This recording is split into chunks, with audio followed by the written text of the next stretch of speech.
여러분, 예수님의 생명이 저와 여러분의 심령 안에 먼저 충만히 넘칠 수 있기를 먼저 축원합니다.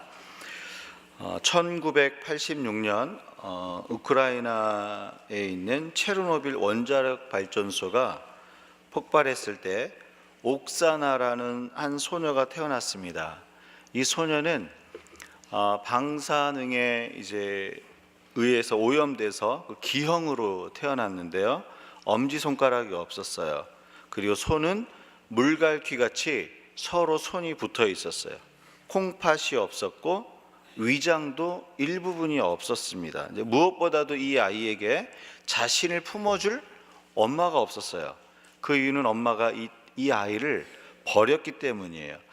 근데 이 옥사나라는 이 소녀 이야기가 잡지에 실리게 됩니다. 아직 결혼을 안 했던 이 게이 마스터즈라는 미국의 한 여자 교수가 이 잡지를 보고 옥사나를 입양해서 키우고 싶었어요. 그런데 우크라이나의 법에는 입양을 금지하고 있었어요. 입양을 할 수가 없는 거예요. 그래서 게이 마스터즈라는 이 교수가 우크라이나를 여러 번 방문해요. 그래서 정부에 요청을 합니다. 내가 이 아이를 잘 양육하겠다고. 미국에서 계속 여러 번에 걸쳐서 오니까 우크라이나 정부도 감동을 한 거예요. 그래서 특별법을 만들어 가지고 이 아이가 미국으로 입양할 수 있도록 길을 열어 주었어요. 이 아이가 옥사나가 이제 미국으로 건너가서 7살이 됐을 때 다리가 썩어가는 것을 발견하고 9살이 됐을 때 썩어가는 것을 발견하고 한쪽 다리를 절단합니다. 그리고 14살이 되었을 때 남은 한쪽 다리마저도 또 절단하게 돼요. 그래서 이제 걸을 수가 없는 상황이죠. 게이 마스터즈라는 이 교수가 계속 8년 동안 이 아이를 격려하고 이 아이를 축복하면서 무엇을 가르쳤냐면 조정 있죠. 조정, 배에서 젓는 거, 이것을 운동을 시키고 훈련을 시켰어요. 그래서 22살 때 런던 패럴림픽에서 동메달을 따게 되고 손으로 움직이는 사이클 미국 대표가 됩니다. 만일 이 옥사나가 우크라이나에 있었다면 이런 일은 불가능했을 거예요. 근데 게이 마스터즈가 함께 있었기 때문에 가능했었어요. 여러분, 누구와 함께 하느냐에 따라 그 인생의 방향과 내용이 달라질 수 있어요. 여러분, 단 선한 영향력을 흘려보내는 단 한 사람하고 있는 것만으로도 우리의 인생의 내용과 방향에 중대한 영향을 미친다는 거죠. 죄 많은 저와 여러분이 선한 영향력을 끼치는 단 한 사람만에 의해서도 아름다운 삶을 살아갈 수 있는 용기를 얻을 수 있다는 거죠. 근데 만일 인간을 창조하시고 우리의 구원자 되신 하나님이 우리와 함께 하신다면 어떤 은총을 누리겠습니까? 여러분, 우리를 창조하시고 우리를 구원하시는 그 하나님하고 우리가 함께 동행하게 되면요, 은총을 누리는 삶을 살아요. 은총. 특별히 성경에 보니까 요셉이 하나님과 동행했어요. 그 주인 보디발의 눈에 존귀 여김을 받아요. 하나님이 함께 하실 때 나타나는 은총을 보니까 존귀함의 은총이 있어요. 그리고 마리아를 보니까 은총을 받은 자여 그러잖아요. 천사가 나타나서 은총을 받은 자에게, 마리아에게 어떤 일이 있었냐면 구원자이신 메시아신 예수를 잉태하게 되죠. 또 마리아의 남편 요셉 있잖아요. 요셉도 천사가 나타나 하나님이 함께 하셔서 그 모든 된 일들을 설명해요. 마리아가 잉태된 것은 성령으로 말미암아 된 것이다. 여러분, 한번 생각해 보세요. 내 약혼녀가 배가 불러오는데 성령으로 잉태됐다. 이게 믿어지는 거예요. 성령으로 잉태됐다는 그 사실을 믿는 거예요. 믿는 믿음이 은총으로 오는 거예요. 여러분, 믿으세요? 하나님이 우리 가운데 오시면 은총을 덧입는 거예요. 하나님이 함께 하실 때 반드시 은총을 덧입혀 주십니다. 특별히 오늘 말씀도 하나님이 우리와 함께 하실 때 삶의 현장에 나타나는 은총이 기록되어 있어요. 하나님 우리 가운데 함께 하실 때 주시는 은총이 뭘까요? 1절 말씀입니다. 1절 말씀 같이 읽습니다. 요단 서쪽의 아모리 사람의 모든 왕들과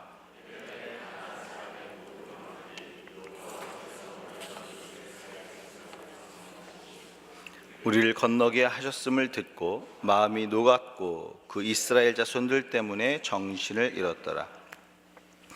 여러분, 하나님이 함께 하셨기 때문에 요단의 물이 섰겠죠. 하나님이 함께하지 않는 사람들에게 어떻게 그 요단의 물을 서게 하셨겠어요? 하나님이 함께 하셨기 때문에 요단물을 서게 하셨고, 하나님이 함께 하셨기 때문에 그 요단강을 건너가게 하셨어요. 근데 이 소식을 가나안 왕들이 듣고 마음이 녹았고 정신을 잃었다라고 얘기하고 있어요. 이 정신을 잃었다라는 이 히브리어를 찾아보니까 어떤 표현이냐면 이런 표현이 있어요. 혼수 상태에 빠져 몸을 가눌 수 없는 상태래요.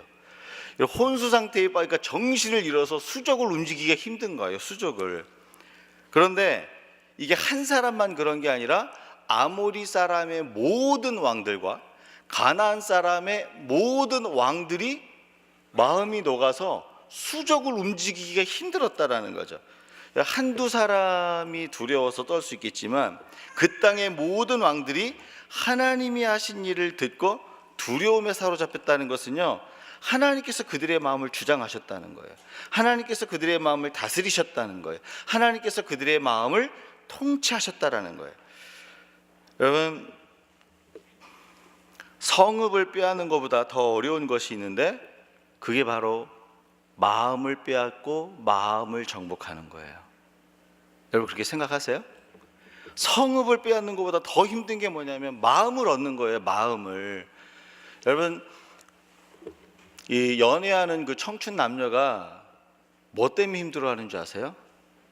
나는 예쁘게 하고 가고 화장도 찍어 바르고 뭐 빗자루도 붙이고 뭐 이렇게 연지곤지도 찍고 뭐 예쁘게 하고 갔는데 저 모습만은 나한테 마음을 안 열어주는 거예요. 마음을 못 얻는 거예요. 마음을 못 얻으면 굉장히 힘든 거예요.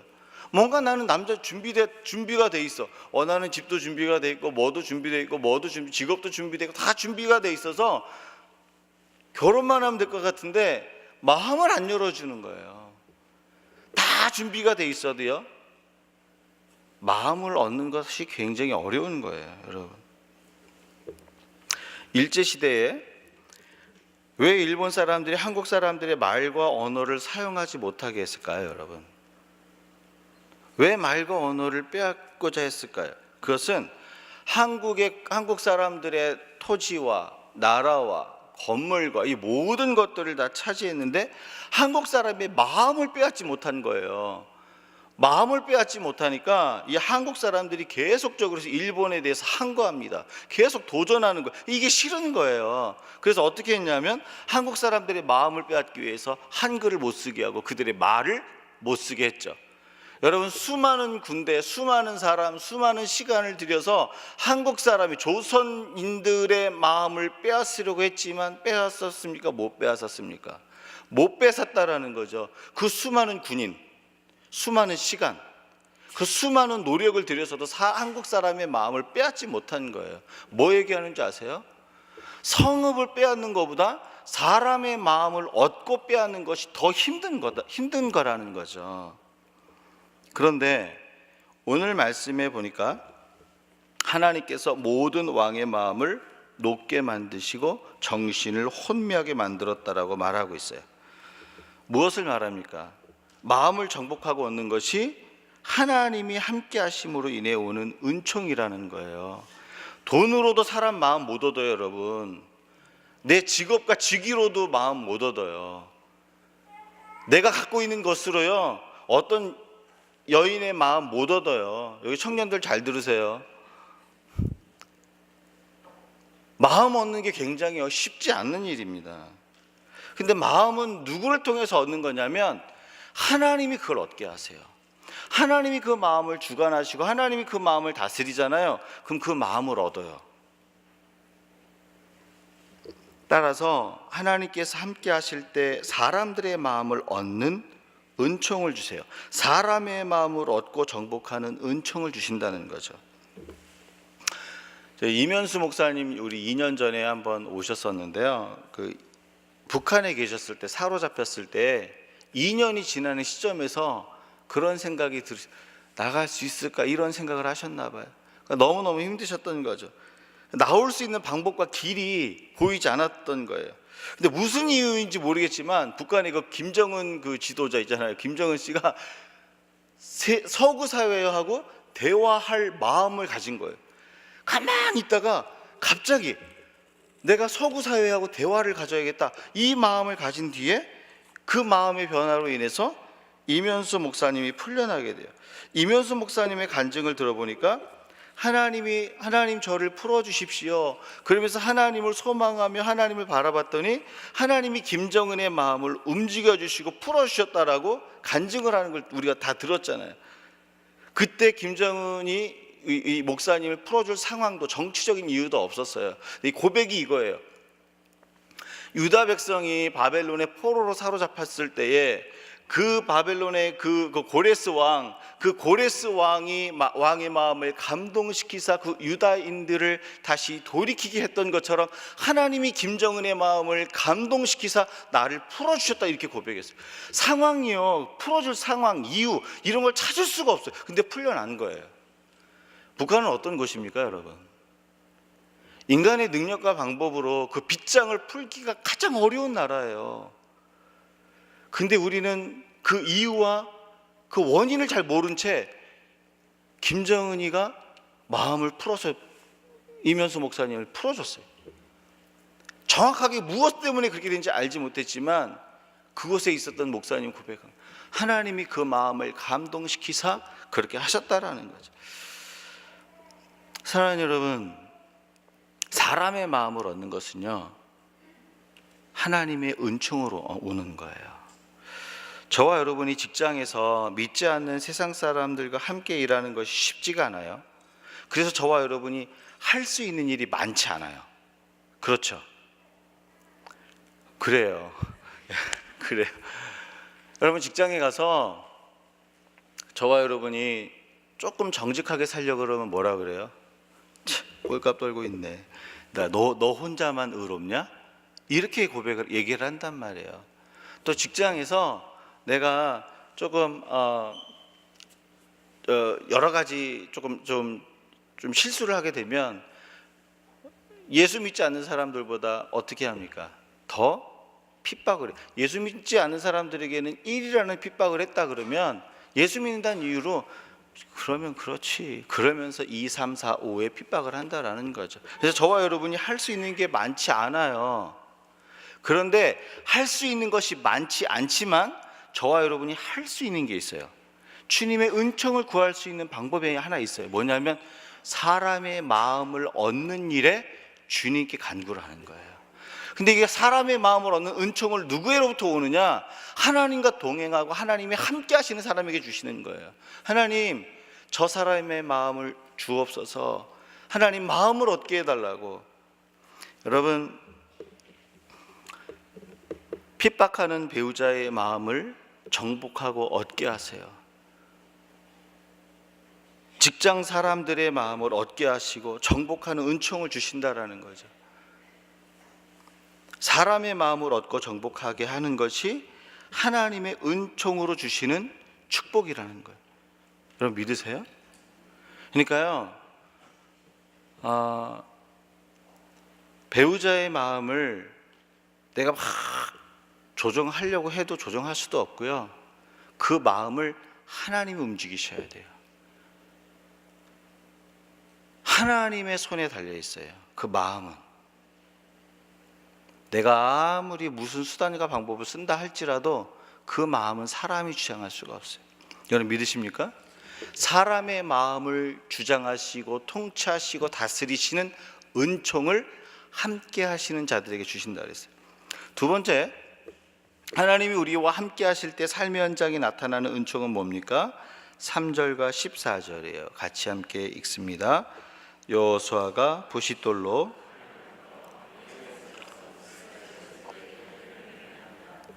나는 여호와의 군대 대장으로 지금 왔느니라. 여러분, 이스라엘 백성이 하나님의 구별된 백성이라는 것을 세상 가운데 나타내기 위해 전쟁을 앞두고 할례를 행합니다. 여러분 생각해 보세요. 옛날에는 특별한 마취제도 없었어요. 특별한 진통제도 없었어요. 그러니까 특별한 마취제 진통제도 없는데 그 표피를 자르는 일이 얼마나 고통스러웠겠어요. 그 고통당하는 일이 그 적군에게 만약에 정탐이 대해서 알려진다면 아무리 마음이 녹았다 할지라도 쳐들어올 거예요. 이게 진통제가 있는 요즘 시대에도 어려워요. 저희 아들 둘이 4살, 5살 때 이비인후과를 갔어요. 근데 거기 한 5학년짜리 아이가 수술 중이었어요. 수술 중이었는데 막 소리가 난리가 난 거예요. 우리 아이들은 다른 일로 갔는데 너무너무 힘들어가지고 이거 무슨 일이야? 의학이 발달되어 있는 요즘에도 그런데 옛날에는 어떻겠어요, 여러분?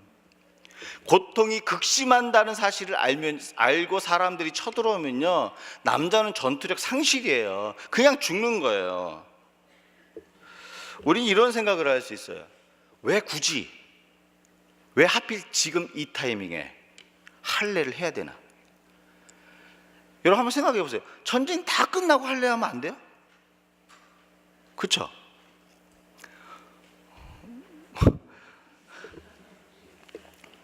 목사님 저하고 상관없습니다. 한번 생각해 보세요. 전쟁 다 끝나고 할례도 되잖아요. 근데 전쟁하기 시작하기 전에 바로 할례하라는 거예요. 여러분이 전쟁하기 전에 이 할례를 했다라는 것은요, 자살 행위예요. 인간의 상식으로는 이해할 수 없고 받아들일 수 없는 거예요. 하나님도 이해할 수 없고 그 명령을 따르는 여호수아도 이해할 수 없고, 도대체 왜 지금 이 타이밍에 다 끝나고 난 다음에 하면 되지? 할례를 행하는 2가지 이유가 있어요. 첫 번째는 할례를 행함으로써 자신을 거룩하게 구별해서 하나님의 함께하심을 요청한 하나님의 함께하심. 2번째 이유가 할례를 행함으로써 우리의 능력으로 싸우는 것이 아니라 함께 하시는 하나님의 능력으로 싸우는 백성이라는 사실을 세상에 증거하기 위해서예요. 여러분 그럴 수 있어요. 할례를 전쟁 끝나고 난 뒤에 할 수 있어요. 이 사실을 아셔야 돼요. 할례를 전쟁 끝나고 난 뒤에 한다는 것은 하나님의 능력으로 싸우는 것이 아니라 나의 능력으로 싸우겠다는 거예요. 그런데 생명을 걸고서 이게 자살행위인 줄 알면서도 인간의 상식으로는 이해할 수 없지만 전쟁하기 전에 할례를 행했다는 건 뭐냐면 내가 하나님의 능력과 거룩으로 싸우겠다라는 거예요. 그러니까 무기가 다른 거예요. 여러분 지금 무엇을 얘기합니까? 성도는 죽을 것 같이 힘들어도 하나님이 함께 하심으로 싸우는 존재라는 거예요. 그게 성도가 할 일이에요. 성도는 좋은 환경과 내 생각에 안전한 방법으로 싸우는 존재가 아니라 하나님의 능력을 힘입어 싸우는 존재. 여러분 믿으세요? 제가 다시 여쭤볼게요. 성도는 하나님의 능력으로 싸우는 존재예요. 여러분 믿으세요? 근데 이게 아멘으로 되는 건 아니에요. 아멘으로 되는 게 아니라 하나님의 능력으로 싸우기 위해서는 저와 여러분이 한 가지 결정하고 행해야 될 게 있어요. 이게 뭐냐면 믿음의 모험을 해야 돼요. 무슨 모험이요? 믿음의 모험. 모험은요 두려울 수 있어요. 어떻게 될까? 이런 생각이 들을 수 있어요. 그런데 믿음의 모험을 해야 되는 거예요. 하나님의 일하심으로 싸우기 위해서는 인간의 안전장치와 방법을 버리는 믿음의 모험을 하는 담대함이 필요하다는 거죠. 여러분 가인이 하나님과 함께 하심으로 세상과 싸우는 믿음의 모험을 하지 못했던 거예요. 가인이 아벨을 죽였잖아요. 그 다음에 아벨을 죽인 다음에 세상 사람들이 자기를 죽일 것 같은 마음이 들어요. 그래서 하나님이 주신 그 구원의 표보다 자기가 한 성읍을 만들어서 그 안에 들어가서 사는 것이 더 안전할 거라고 생각을 한 거예요. 믿음의 모험을 하는 것이 두려웠던 거죠. 그래서 자신의 능력과 방법 안에서 살아가길 결정한 거예요. 만일 가인이 믿음의 모험을 결정했어요. 하나님이 주신 표를 가지고 사람을 만나면서 그렇게 다녔다 그러면요, 그는 하나님이 싸우시는 싸움을 싸웠을 거예요. 하나님이 주신 능력으로 세상 사람들과 싸웠을 거예요. 근데 그 모험이 싫은 거예요. 내가 질 것 같았던 거죠. 여러분 하나님의 능력으로 이 땅의 삶을 싸우기 원하세요? 그럼 여러분 믿음의 모험을 하셔야 돼요. 믿음의 모험. 죽을 것 같아도, 망할 것 같은데 거기에 발을 담그는 거예요. 14절 보세요. 14절에 보니까 이스라엘 백성들이 전쟁을 앞두고 할례를 했어요. 이건 뭐예요? 믿음의 모험이에요, 여러분. 인간의 상식으로는 이해가 안 돼요. 왜 저걸 왜 저 타이밍에 해야 되는 거야? 여러분, 그때 14절에 무슨 얘기가 나왔냐면 하나님의 군대 장관이 여리고성 앞에 서 있습니다. 하나님의 군대 장관이 여리고성 앞에 서 있다라는 것은 뭘 얘기하는지 아세요? 두 가지를 의미하는 거예요. 첫 번째는 뭐냐면 여리고 사람들과 그 가나안 땅 사람들이 그 자기의 지경을 떠나서 이스라엘을 침범하지 못하도록 지키는 역할을 해요. 또 한 가지 뭐 한 줄 아세요? 하나님의 군대 대장된 그 천사가 그렇게 서 있다는 것은 뭐냐면 하나님이 친히 그 싸움에 친히 앞서 싸우시겠다라는 증거를 보여주시는 거예요. 하나님이 이스라엘을 지키시고 하나님이 그 전쟁에서 친히 싸워서 이기게 하셨다는 이 증거. 뭘 얘기하죠? 하나님의 능력으로 싸우는 존재가 되는 거예요. 사랑하는 여러분, 하나님의 능력으로 싸우셔야 돼요. 저와 여러분은 내 방법과 내 생각으로 싸우면요 져요. 근데 하나님의 능력으로 싸우기 위해서는 그냥 고백으로 되는 게 아니라 믿음의 모험을 하셔야 돼요. 믿음의 결단, 믿음의 모험. 따라서 함께 하심의 은총은 하나님의 능력으로 싸우는 존재가 되는 거예요. 이것을 위해서 믿음의 모험을 행하라고 하나님이 선포하고 계세요. 여러분, 성경에 보면 성경에 많은 사람들이 믿음의 모험을 했어요. 노아를 보니까 노아가 방주를 만듭니다. 근데 제가 여기서 몇 번 말씀드린 것처럼 방주를 만드는데 방주에 뭐가 없었다 그랬어요? 돛대와 키. 돛대와 키가 없다는 것은 내 마음대로 운전할 수 없다라는 거예요. 다 만들었어요. 근데 하나님 뭐라고 홍수를 딱 일으킨 다음에 뭐라 그러냐면 타 그러는 거예요. 타. 여러분 이거 뭐였는지 아세요? 그냥 노아가 홍수가 났을 때 구원의 방주를 탔대. 여러분 그냥 단순한 문제가 아니에요. 그냥 방주를 그냥 타고 끝날 문제가 아니에요. 노아의 방주는요 돛대와 키가 없었기 때문에 믿음의 모험을 가지고 모험을 하지 않으면 거기에 몸을 실을 수가 없는 거예요. 믿음의 모험을 가지고 그 방주에 딱 탔더니요 하나님의 능력이 그 홍수의 물결과 싸우는 거예요. 거꾸로 한번 생각해 보세요. 하나님 이거 뭔가 잘못된 것 같아요. 죄송한데 제가 돛대와 키는 제가 좀 달고 탈게요. 돛대와 키를 달았어요. 그러면 그 홍수와 누가 싸워야 돼요? 잘 모르시겠어요?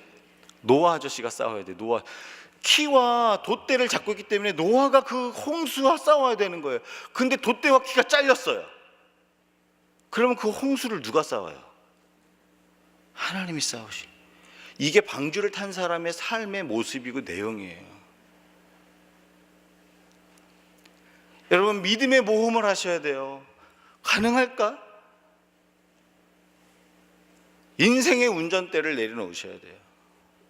우리 오늘 권사님 기도하신 것처럼 인생의 운전대를 딱 잡고 있으면서 하나님 내가 하나님의 사람인 것 같죠? 하나님은 항상 그래요. 하나님 타세요. 어디 가고 싶으세요 하나님? 아니면 이렇게 하죠. 하나님 저기 갈 텐데 저 좀 지켜주세요. 여러분 그거 아셔야 돼요. 운전대를 내가 잡고 있으면서 일어나는 모든 책임은 누가 진다? 운전사가 지는 거예요. 그런데 하나님께 그걸 맡겨드리잖아요. 믿음의 모험을 하고 하나님께 맡겨드리면 하나님이 하시는. 여러분 에스더가 죽으면 죽으리라는 믿음의 모험을 하잖아요. 근데 칼과 무기 하나 안 쓰고 하나님의 능력으로 페르시아 제국 2인자 하만과 싸워서 이겨요. 그게 무슨 얘기예요? 하나님의 능력으로 싸운 거죠. 믿음의 모험을 하셔야 돼요. 믿음의 모험을 하는 사람은요 적어도 두 가지를 입에 달고 다니셔야 돼요. 뭐냐면 내가 죽으면 죽으리라. 죽으면 죽으리라. 그리 아니하실지라도. 근데 우리 이게 두려운 거예요. 하나님 그렇게 안 하면 어떻게 하지? 만약에요, 여러분 기억하셔야 돼요. 만약에 하나님이 그렇게 하지 않으셨으면 거기에 내가 살 길이 있는 거예요. 거기에. 이거는 인간의 생각과 방법으로 도저히 이해 못하는 거예요.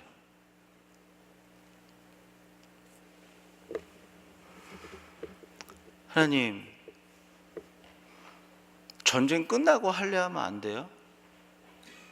전쟁 끝나고 저 심장이 쫄깃쫄깃해갖고 심장이 막 이래서 못하겠어요. 어떻게 해요 이거 어떻게? 전쟁 끝나고 전쟁, 제가 순종하지 않는다라는 게 아니라 전쟁 끝나고 하나님 뭐라 그러세요?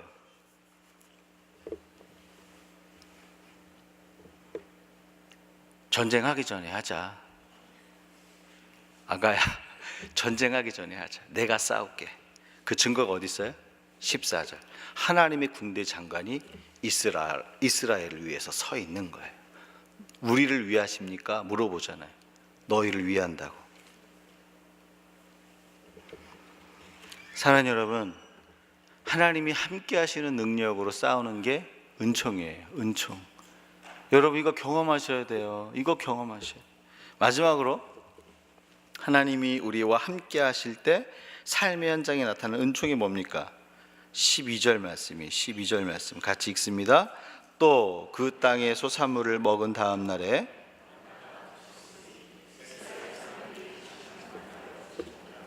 그 해에 가나안 땅의 소출을 먹었더라. 이스라엘 백성들이 가나안 땅에 들어가서 그 땅의 소출을 먹었을 때부터 광야에서 먹었던 만나가 그쳤어요. 여러분, 광야에서 먹었던 만나는 어떤 특징이 있을까요? 일반 땅이 내는 음식은 아니잖아요. 그렇죠? 하나님이 직접 신비한 능력으로 아침마다 주셨던 게 만나예요.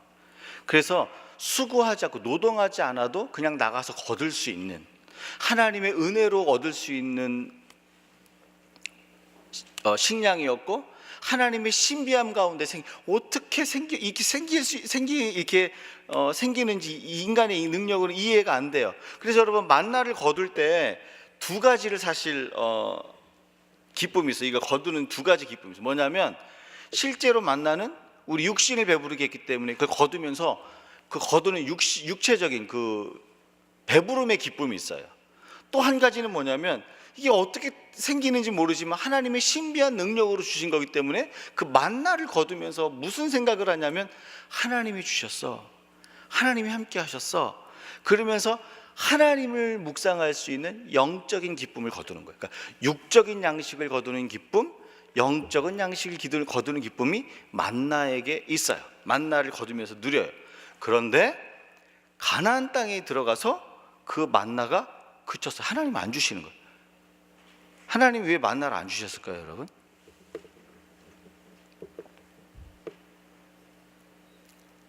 한번 대답 한번 해보세요. 왜 하나님이 만나를 안 주셨을까요? 목사님, 저 하나님이 아니에요. 왜 안 주셨을까요? 여러분, 왜 만나 안 주셨냐면 필요가 없으니까 안 주신 거예요. 너무 쉬우셨어요? 필요가 없으니까 안 주는 거예요. 왜요? 그 땅에서 소산물을 먹은 다음부터 만나가 안 왔다는 건 뭐냐면 그 땅에서 육신의 양식을 얻을 수 있는 방법이 있어요. 그러니까 필요가 없는 거예요. 그러면 가나안 땅에서는 육신의 양식을 먹을 양식을 거두었어요. 그러면 영적 양식은 어떻게 거둘까요? 가나안 땅에서는? 그게 신명기에 쓰여 있어요. 신명기에 보니까 이렇게 되어 있어요. 신명기는 무슨 책이냐면요, 이스라엘 백성들이 이제 요단 동편에 도착을 했어요. 그래서 이스라엘 백성들이 가나안 땅 정복을 이제 하러 이제 요단강을 건너가야 되는데, 그때 마지막으로 모세가 죽기 전에 이스라엘 백성들을 향해서 했던 설교집이에요. 신명기 전체는 설교집이에요. 설교집, 모세의 설교집. 그런데 그 신명기 그 설교집 안에는 반복적으로 이런 말씀이 있어요. 어떤 말씀이 있냐면 이렇게, 너희가 젖과 꿀이 흐르는 땅에 들어가거든. 여러분, 젖과 꿀이 흐르는 땅은 어디예요? 가나안 땅이죠. 가나안 땅에 들어가거든. 이렇게 해야 되는 거예요. 하나님의 말씀을 마음에 새기고 자녀들에게 부지런히 가르치며 집에서나 길에서나 들에서나 부지런히 강론하라고 명령하고 있어요. 가나안 땅에 들어가서는 하나님의 말씀을 마음에 새기고 가르치고 강론하래요. 즉 광야는 하나님의 신비로 주시는 만나를 영적 육적 양식으로 삼았다면, 가나안 땅은 말씀 그 자체를 영적 양식으로 삼는 장소예요. 신비한 현상과 기적이 없어도 묵상한 말씀이 삶의 현장에서 실제가 되는 영적 성숙의 단계로 들어가는 것이 가나안 땅이에요. 그래서 신비가 없어도, 기적이 없어도 하나님의 입에서 나오는 그 말씀으로 말미암아 살아가는 영적인 능력과 성숙함을 가지는 것이 은총이에요. 여러분 믿으세요? 좀 어려우셨어요? 광야에서는 얻었던 그 만나가 하나님의 신비로 주신 양식이었잖아요. 하나님의 기적으로 준 양식이었잖아요. 근데 가나안 땅에서는 하나님이 기적으로 주는 양식을 먹는 게 아니라 하나님이 시내산에서 준 율법을 마음판에 새기고, 그리고 그것을 가르치고 그것을 강론하면서 내가 그것을 묵상하면서 말씀을 붙들고 그 말씀이 내 삶 가운데 실제가 돼서 실제가 되는 하나님으로 인해서 살아가는 그 영적인 성숙함과 능력으로 살아가는 땅이 가나안이라는 거예요. 이게 은총이라는 거예요. 따라서 하나님의 함께 하심의 은총은 말씀이 삶의 실제가 되는 영적 능력과 성숙에 이르는 거예요. 음식을 먹는 걸 보면요, 어른이 됐는지 아직 아이인지 금방 알 수가 있어요. 어린아이들은 입에 좋은 것을 찾습니다. 달콤하고 달달하고 맛이 입안에서 이렇게 먹기 막 좋은 걸, 이걸 찾죠. 절대 뭐 나물, 뭐 인삼, 팥뿌리, 뭐 양파 끓인 물 이런 거 절대 안 먹어요. 야 이거 건강에 좋다 좀 먹어라. 그러면 애들이 뭐라 해서 엄마나 드세요. 그러지 애들 절대 안 먹어요. 이제 나이가 먹으면 저도 안 먹었어요. 근데 올 1월달, 2월달에는요 스스로 찾아서 먹더라고요. 스스로. 저희 둘째가 5살 때 그 불량식품 젤리 있잖아요. 젤리를 너무 좋아해가지고 저걸 어떻게 좀 막을 수 있을까? 그래서 젤리를 바꿨어요. 뭘로 바꿨냐면 그 철분으로 만든 젤리 있죠. 철분으로 만든 젤리를 딱 사다 놨는데요. 딱 먹더니 그게 뱉어버리는 거예요. 그렇게 불량식품 젤리는 그냥 집어삼키더니 철분 조금 들어간 그거 딱 먹더니 그냥 입으로 뱉어버리는 거예요. 그러니까 애들은요 입에 좋은 걸 먹는 거예요. 음식 재료에서 느껴지는 그 천연의 맛을 절대로 못 느낍니다. 어른들은요 쓰디쓴 쓴바기 나물, 그 민들레 나물을 먹으면서 맛있다 이렇게 해요. 애들 저 보세요. 우리 할아버지 거짓말하네 이러지. 여러분 그런 분도 봤어요. 생수삼을 딱 씹어서 드시면서 맛있대요. 그 얼마나 쓴지 아시잖아요. 생수삼 먹는 게 정말 힘들더라고요. 장성한 사람만이 재료에서 느껴지는 그 맛을 즐기는 거거든요. 근데 신앙도 마찬가지. 어린아이 같은 신앙은요 기적을 쫓아가요. 이적을 쫓아가요. 현상을 바꿔주시는 하나님만 쫓아가요. 여러분 이거 기억하셔야 돼요. 현상을 바꿔주시는, 내 문제를 해결해 주시는 하나님만 쫓아가요. 여러분들 현상을 바꾸고 기적을 쫓아가다 보면 신앙이 성장할 수가 없어요. 왜냐하면 하나님이 안 남기 때문에. 하나님이, 신앙의 본질은요 하나님이 남는 거예요. 기적을 일으키는 목적도 아셔야 돼요. 기적을 일으키는 목적도 하나님을 남기기 위해서고, 문제 해결을 통해서도 하나님이 남아야 돼요. 하나님이 기적을 일으키셨다 할지라도, 하나님이 내 삶의 문제를 해결해 주셨다 할지라도 하나님이 안 남으면요 그것은 죄송하지만 꽝이에요. 꽝. 그러니까 어린아이 신앙이에요. 지금 제가 문제 해결이 필요 없다, 기적이 필요 없다 이런 얘기를 하는 게 아니에요. 기적과 이적이 신앙의 핵심이 아니라는 거예요. 신앙의 핵심은 기적이 나타났든 이적이 나타났든 무엇이 되었든지 간에 하나님, 예수 그리스도가 남는 게 신앙의 핵심이에요. 이게 안 남으면 태산을 움직이는 것 같은 기적을 봤다 할지라도 그것은 나에게 유익이 없는 거예요. 그런데 장성한 믿음을 가진 사람들은요, 말씀을 붙들고 살아갑니다. 말씀을 통해 하나님이 실제가 되기를 기다립니다. 말씀을 통해 하나님 그 자체를 기다리는 거. 그래서 그 하나님 그 자체를 내가 소유해서 상황이 변하든 상황이 좋든 상황이 내가 원하지 않든지 간에 그 가운데서도 여전히 하나님을 붙들고 믿음으로 달려가는 거예요. 이게 은총이에요. 하나님이 함께 하시는 은총이에요. 근데 기적을 쫓아가고 굉장히 현상에 민감한 사람들은요, 막 믿음이 좋은 것 같지만 결국은 하나님이 안 남기 때문에 하나님을 떠나게 돼 있어요. 내가 원하는 것이 오지 않으면 하나님을 떠나게 돼 있어요. 기적과 이적이 없어도 여전히 그 자리에서 하나님을 붙들고 싸울 수 있는 영적인 능력과 성숙함에 이르는 것이 하나님이 주시는 은총이에요. 여러분 믿으세요? 목사님, 제가요 이런 설교를 하고 나면 꼭 질문 받는 게 있어요. 그럼 목사님, 문제 해결 기도하면 안 됩니까? 목사님, 이런 힘든 것들에 대해서 기도하면 안 됩니까? 여러분 어떻게 답을 주시겠어요? 그런 질문을 하시면 하셔야죠. 당연히 해야 되는 거예요. 힘든 거 기도하셔야 되고 문제 해결 놓고 기도하셔야 돼요. 그런데 그것을 통해서 내가 얻고자 하는 핵심이 하나님이라는 건데, 이게 신앙이 성숙해지면 그 문제 해결이 안 돼도 말씀을 통해서, 말씀 그 자체를 통해서 하나님이 남는 거예요. 그러면 나는 점점점 상황과 조건에 영향을 받지 않는 자가 돼요.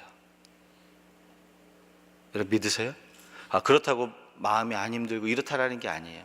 마음은 힘들지만 여전히 그 길을, 하나님 원하시는 그 길을 걸어갈 수 있다라는 거죠.